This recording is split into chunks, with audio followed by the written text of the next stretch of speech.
अनु रेनिया थोकडा तुका आकाशा एवढा. हा संत तुकाराम महाराजांचा अभंग आहे तुकाराम गाथेमध्ये.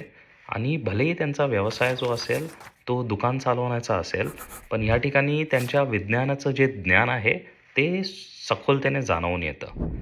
नव्हे नव्हे तर ते वेळेच्या सुद्धा पुढे होते, कारण 18व्या शतकामध्ये डाल्टनने जगासमोर ॲटॉमिक थिअरी जी आहे ती प्रकट केली. आणि 16व्या शतकात आपल्या लेखणीमध्ये, आपल्या साहित्यामध्ये संत तुकाराम महाराज लिहित आहेत की अनु रेनिया थोकडा. या ठिकाणी ते सांगत काय आहे की अणु जे सगळ्यात सूक्ष्म आहे, माझं अस्तित्व त्यापेक्षा सुद्धा सूक्ष्म आहे. या ठिकाणी ते आपल्याला अहंकार संपवण्याची समज देत आहेत. आणि मग होणार काय? तुका आकाशा एवढा. तर या ठिकाणी ते सांगत आहेत की जर तुम्हाला असीम व्हायचं असेल, अनंत व्हायचं असेल, तर सगळ्यात पहिले तुम्हाला सूक्ष्म व्हावं लागेल.